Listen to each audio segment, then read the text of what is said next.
Tesla just really showed off its superpower by sharing these crazy numbers. Also, if you like seeing Tesla stock being up to date, click the like button right now. This is a huge deal. Tesla says they received a record 5.9 million job applications in 2023, a 64% increase versus 2022. This means Tesla only accepted 0.024% of all applicants, as it only hired 14,000 people. And the university I was planning to go to, Harvard University, only has an acceptance rate of 3.2%, which means it is much harder to get into Tesla than into Harvard University, and getting into Harvard is very difficult. So can you guys see now why Elon Musk firing the entire supercharging team just to make an example and just to make sure that the executives actually followed the guidelines for the layoffs can easily be worth it? Because rebuilding the team when you have 6 million people wanting to work for you, it's not going to be that difficult. If Tesla is such a terrible place to work, how come Tesla received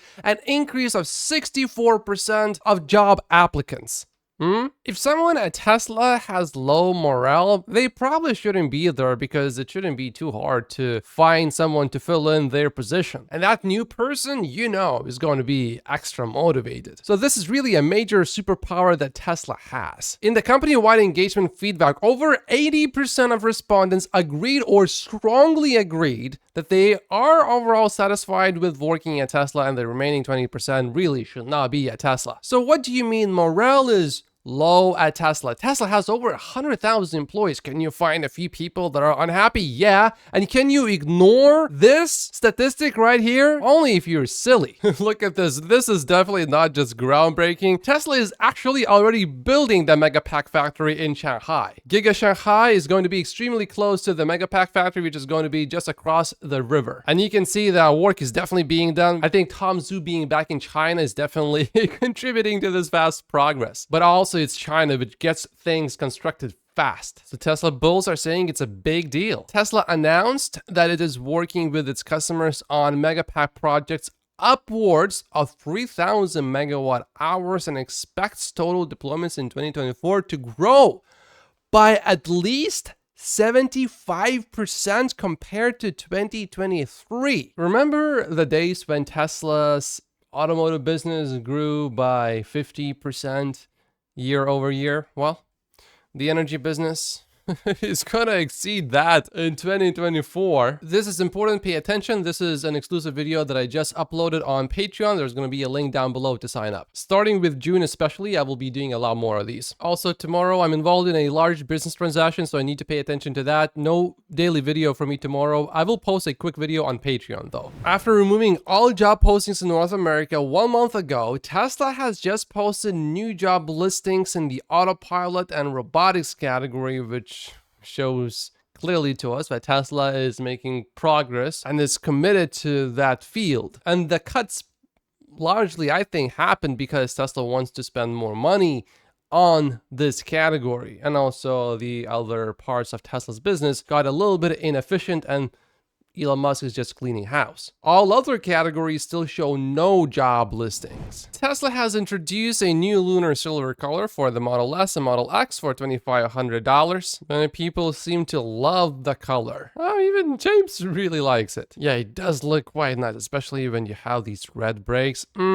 Tesla Shanghai plant plans to cut Model Y production by at least 20% from March to June, according to the news. Model Y production in March was about 50,000 units, but in April it was 36,500 units, down 17% and 33% from the same period last year, respectively. So the new part here is that June is included as well as May, of course. In 2022, Tesla was one of the 2 EV producers to publish the world's first battery passport. In 2023, we leveraged the lessons learned from this pilot and continue to work toward a scalable battery passport to help Tesla owners understand the carbon footprint and supply chain sustainability of their their vehicles. In the impact report, there is a nice little section about 4680 batteries. No new information here really, but it's nice to look at it. For those concerned with Tesla's environmental efforts, their cobalt supply is 100% audited. Specifically about cobalt, 4 audits were conducted in 2023 and found no instances of child labor at our direct supplier sites. There's an update on Tesla's lithium refinery in Corpus Christi, Texas, which is currently under construction. Not really that much to see here, so I'm gonna move on. Tesla also has a recycling facility for batteries in Austin, Texas, and it recovered a substantial amount of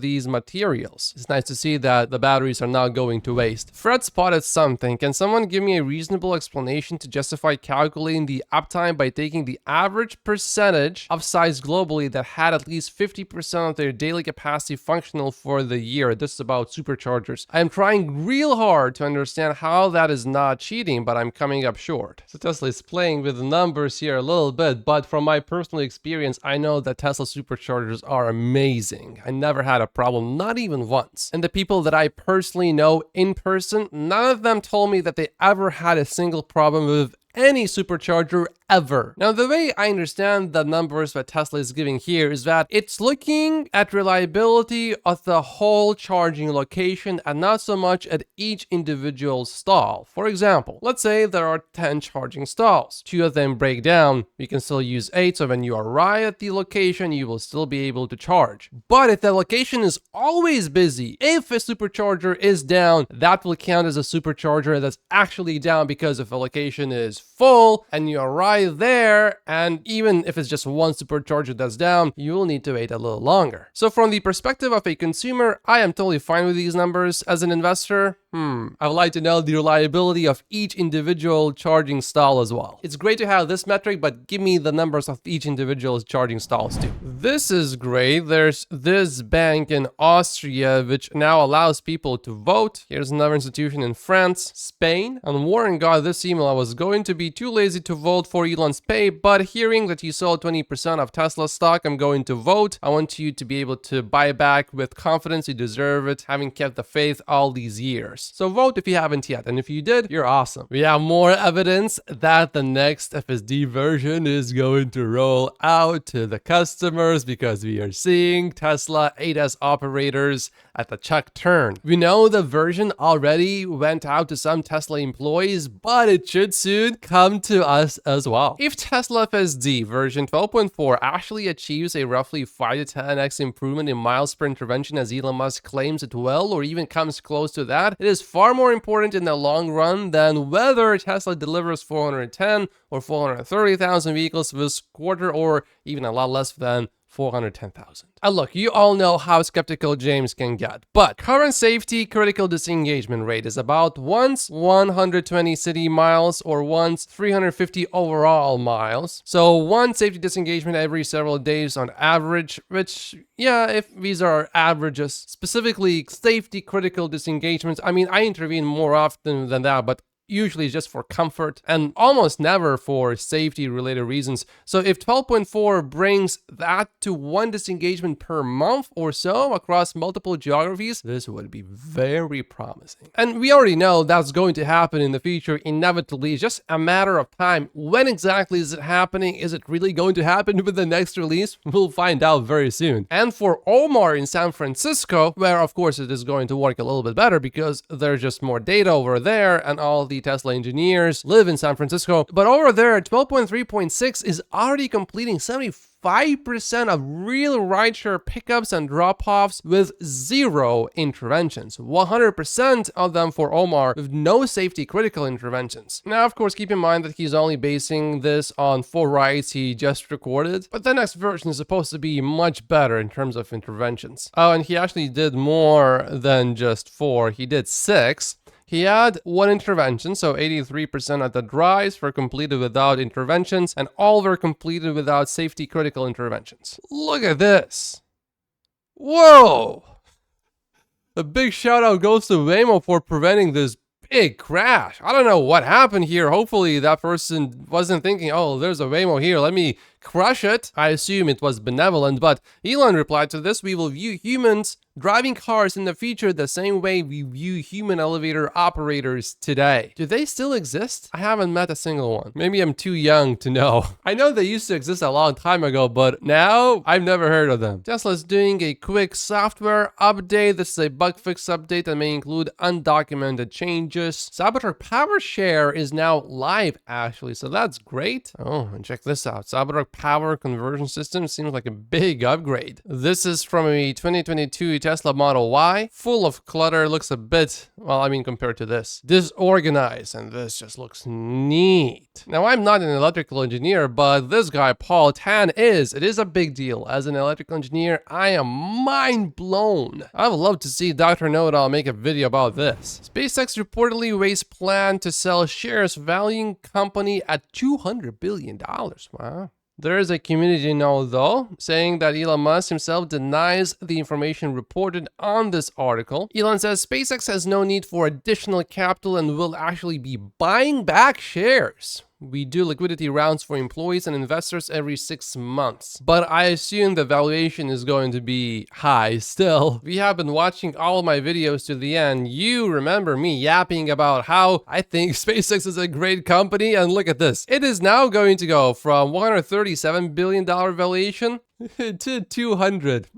If SpaceX was a publicly traded company, I would have bought some shares before. And I could have bought private shares, but man, these fees that they ask from you are ridiculously high. So I was like, I think I'm just gonna buy more Tesla stock. I mean, even with all of these fees, I think it's still worth it. But I mean, buying Tesla stock, you have no fees. Check this out. Lucid is also going to reduce its workforce in the US. They are going to reduce it by 6%. Rivian is cutting prices further. Hyundai is doubling down on EVs despite sales slowdown, the CEO says. Tesla has released new autopilot safety data and it's good. Does anyone remember when Tesla bought a lot more compute, an increase of 130% in just 1 quarter? Yeah, I'm sure that has nothing to do with the improved autopilot data. So there's definitely a bit of a breakthrough going on right now. I'm looking forward to next quarter and a quarter after that and a quarter after that as FSD really improves, which should improve autopilot as well. Now at this point, I don't really care much about the autopilot data. I care about FSD data. And the moment Tesla starts releasing FSD data, for me, that will be bullish long term, because it signals to us that Tesla is confident enough to release a data, knowing that going forward it will be judged harshly based on that data. And of course, the progress is great right now, but as some of this previous data was collected by Tesla, it was not published by Tesla. This is the first time in over a year that Tesla has published this autopilot data, and it's because the previous data not so good. It's pretty safe to say when Tesla does not publish data that it usually publishes, it's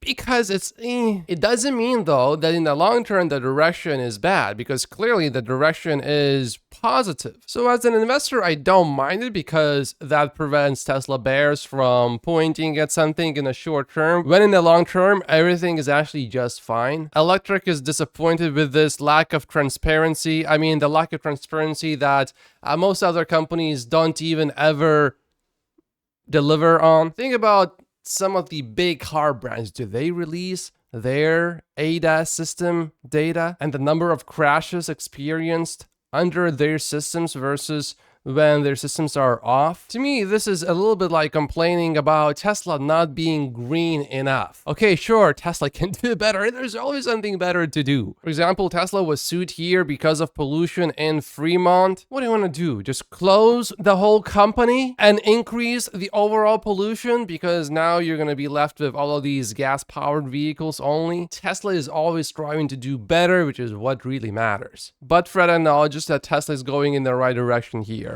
Yesterday, Tesla China has officially begun the groundbreaking of its Shanghai energy storage mega factory. There are a few more things I want to show you about the story. Tesla's Tom Zhu was seen at the event as well, and I'm sure that's going to help speed up the construction process because he really helped with Giga Shanghai. Tom Zhu also said Tesla would use disruptive technology to address fundamental issues in travel and energy, or form a vertically integrated industrial chain in electric vehicles, energy products, and artificial intelligence. So the thing that caught my attention here was energy products, vertically integrated energy products, meaning Tesla is more serious about producing batteries, because that's the main thing that goes into Megapacks, and Tesla right now sort of doesn't really make their own batteries that are put in the Megapacks. And by the way, there's already a group that just signed an agreement with Tesla for the first batch of Megapacks that will be made at Giga Shanghai. Tom Zhu continued, the commencement of the Shanghai energy storage superfactory will undoubtedly further consolidate Tesla's leading position in the energy storage field and promote the progress and development of the global green energy industry. Don't forget that Tesla's energy business, when it comes to its gross margins,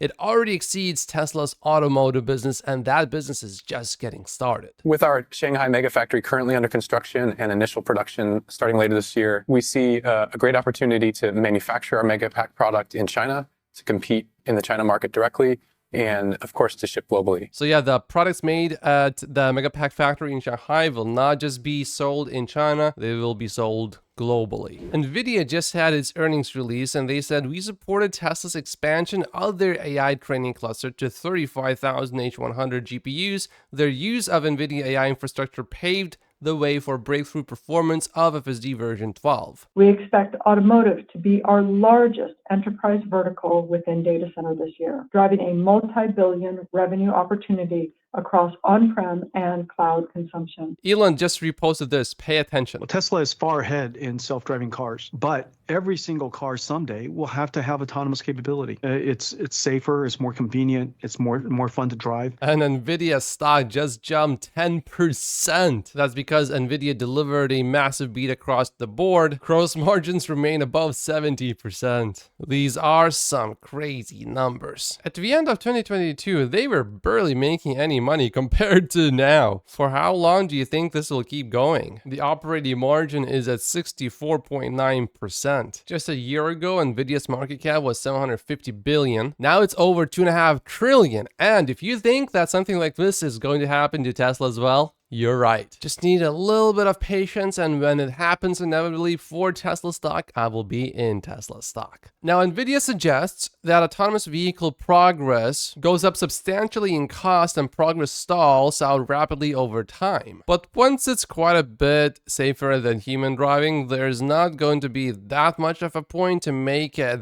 that much better. I mean, progress will continue, obviously, but it's just not going to be balls to the wall, let's make it happen. Tesla request suppliers to shift production outside of China amid rising geopolitical tensions. So Tesla wants to diversify its supply chain in Asia by relocating production of critical components outside of China by next year. According to 6 supply chain executives familiar with the request, Tesla is targeting the production of key components such as printed circuit boards, displays, and electronic control units with a request. And this includes China and Taipei. The report suggests Tesla aims to establish alternative supply sources to avoid potential disruptions for markets outside of China. Yeah, we are seeing some tariff wars going on right now. Tesla is engaging suppliers in Japan and South Korea, and another supplier is going to ramp up its production capacity in Thailand because of this request. Other American automakers like GM and Ford have also explored similar strategies, but have not yet formalized their requests like Tesla has already. Tesla has just published its annual impact report. In 2023, Tesla supported the recovery of enough battery materials to produce 43,000 Model Y rear-wheel drive vehicles. By the way, that report has 101 pages. Tesla points out the more products we deliver, the faster we accelerate our mission. This is the number of electric vehicles produced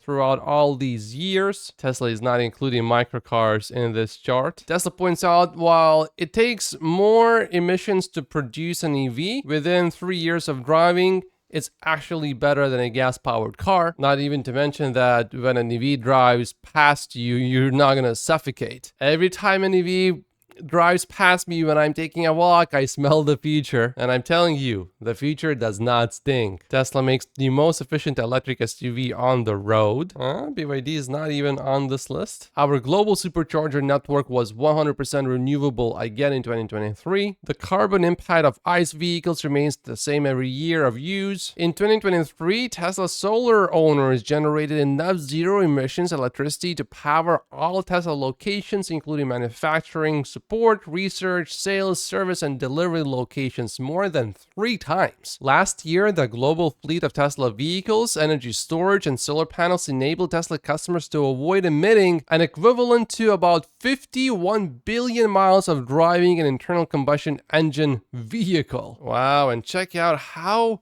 much more effective the Giga Shanghai factory is. This is waste per vehicle produced at Gigafactory Shanghai versus Fremont. Fremont needs to do better. That factory is just built different. Literally. Okay, and here's one piece of information that will be relevant to those who just care about money. Tesla has announced that since launching in 2017, Autobidder, the real-time tracking platform for grid-scale battery storage, has generated more than 350 million in revenue for Tesla and its customers. 99% of Tesla vehicles recalled globally in 2023 didn't require a trip to a service center. And did you know that Tesla Model Y owners on average actually drive more than an average vehicle owner? Tesla's Model Y is at 13.7 thousand miles, while the average vehicle is at 11,100. One reason is because it's just so much fun. This is clear proof that people are using Tesla vehicles as their primary vehicles, not secondary vehicles. Gary Black makes a prediction. The biggest threat facing Tesla's stock is an internal risk, more price cuts. Tesla's price cuts over the past 18 months have reduced Tesla's 2024 earnings power by 48%. It's as if Tesla's marketing team has no other levers. For example, convincing ICE owners why they should go EV to persuade them to buy Teslas instead of Audis, BMWs, Mercedes, Volvos, or other luxury cars. Competing on price cheapens the brand and has clearly not generated incremental volume, with Q1 deliveries 8.5% down year over year, and Q2 deliveries likely to be even worse, maybe down 10% year over year, predicts Gary. I'm not suggesting I know better than management. I am suggesting Tesla to acquire some new skills and try a different dance move. For Elon, that's making faster progress with FSD. If the next FSD version really has 5 to 10 times less interventions than the current FSD version, I don't really think that in the long term Tesla is making any mistakes here. If Tesla can just make FSD safer than human driving, nothing else matters. But also, Tesla at this point can sort of start competing just on price alone, and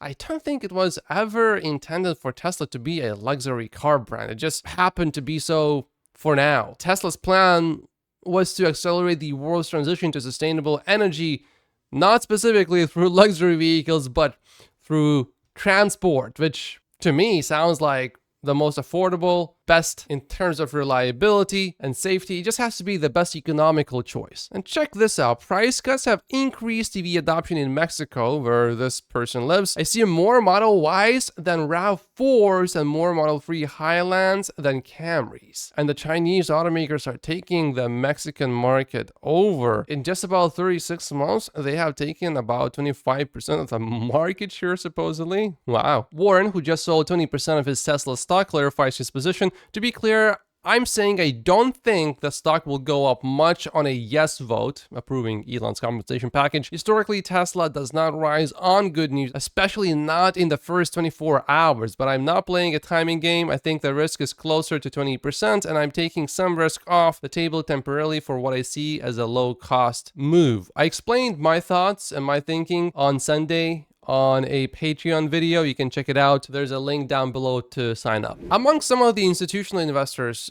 you can find some positive attitudes towards Elon. Scottish Mortgage Investment Trust backs Elon Musk's pay package. The trust has 3 million Tesla shares, so this is significant. Elon, of course, says this is much appreciated. They keep their word of the deal. If we assume that their Tesla stock is worth $480 per share roughly, that's about $500 million worth of Tesla stock that they are holding. James says, this is incredible. This is why Western governments are terrified of China's EVs, because at these low prices, ICE loses on price. On Monday, we, The Information, reported that the going rate for iron-based LFP batteries in China was a dirt cheap $56 a kilowatt hour, severely challenging Western battery makers. We were wrong. They are $47 per kilowatt hour, 16% cheaper. Well, this is incredible for the EV adoption. Now, at $56 per kilowatt hour, that already was 40% below last year's average outside of China. But Chinese battery makers charge higher prices for exported batteries. So this is all making sense why some countries are so committed to increasing tariffs. If you don't do that, your local battery manufacturing is just going to be destroyed. Not a guarantee, of course, but some of these countries just don't want to find out for sure. However, it's important to point this out. On average, survey participants said they had charged $47 per kilowatt hour for LFP cells in April in China and an average of $90 per kilowatt hour at the system level. At the system level, the prices were $157 per kilowatt hour in December, and now they are $114. That's if you want to buy these batteries in Europe from China. That's it for this video. On Patreon, you will find this exclusive video. This is important. Pay attention. It's not about voting. Tomorrow, I won't be uploading a video on YouTube. I do have quite a few obligations, but I will make a quick video for Patreon only. A link to sign up will be down below in the description. Make sure to click the like button so that we can make sure that there's no shadow ban on this channel. There's another video from my other channel showing that it's only getting about half of the views it would normally get because my videos are only shown to about 50% of the regular viewers in the first few days. And then after the first 3 days, it does push it out a little bit more, but because it's no longer news, it's old, no one's interested. So I appreciate everyone clicking the like button. That really helps. And going forward, I'm only publishing the full daily news videos on this channel, not on the old channel anymore. So make sure to subscribe if you haven't yet. Otherwise, YouTube may stop showing you these videos completely. Subscribing sends YouTube a strong signal that this is a channel you want to watch.